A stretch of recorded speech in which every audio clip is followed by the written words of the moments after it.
London-listed Petra Diamonds reporting a 31% rise in production. That's for the 6 months ended December 2012 to 1.247 million carats. This primarily due to Finch, which was acquired from De Beers 2 years ago. Revenue was up 54% to $156.3 million. Now, Petra expects a 7% reduction in production of 2.85 million carats to 200,000 carats to 2.85 million carats in the full year 2013. So let's take a look at the diamond space now. Johan Dippenaar, CEO at Petra Diamonds, joining us on the line. Johan, thank you so much for joining us. So let's just take a look at those figures we saw for the interim period. Just take us through production and, of course, the impact, if you had to strip out Finch, what we're seeing from your other mines for the period. Yes, Samantha, thank you very much. And so we had a very good 6 months, growing production again by over 30%. And whilst we had to make some tweaks to our expectations for the full year, we will still post production growth of over 30%, with more production growth to come in the coming years until we have completed or advanced with our capital expansion program, which will take our production up to 5 million carats by 2019. Now, Petra was affected by the strikes last year in October, not, of course, to the extent that we saw in other sectors of the mining industry. But how are labour relations right now in South Africa? Yeah, look, we made a very solid start after the Christmas break. So we see normality in our labour relations at this point in time. And we'll see how things play out. Maybe some of the hard realities that is evident now with potential job losses and so on would maybe bring some reality in expectations on the labour front. So we are happy to report that for the time being we are seeing normal operations. I mean, is labour pushing for unrealistic salary increases from your side? What type of negotiations have you had?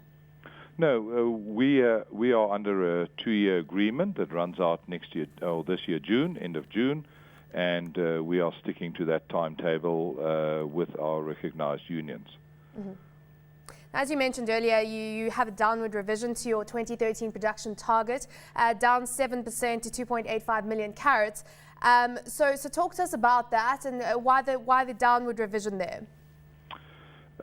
You know, part of our expansion program would entail us making new cuts at lower depths in the mines that we operate.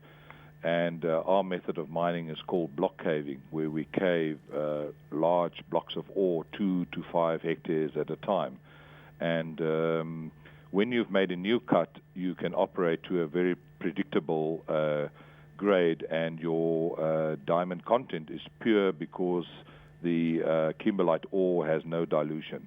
We are now operating in areas where we have mature caves, and we have waste ingress in those production points. So that causes grades to be not that predictable and some volatility in those grades. So that's one part. And then during this period of unsettled labor in the country last year, it does affect productivity, day-to-day productivity, although you might not have a total strike or a cessation of production like some of the other mines have seen 6, 8 weeks, 10, 12 weeks at a time. It does affect the day-to-day productivity. Given the fact that we saw diamond prices fall back in 2012, there are some bullish reports coming through, or some more optimistic reports on the outlook for the diamond sector this year, looking at a correction in the market. What are you forecasting when it comes to diamond prices and kind of the demand-supply balance? Yeah, we are seeing very constrained supply to the market. This is putting a floor under prices, so to speak. We're experiencing quite a firm market.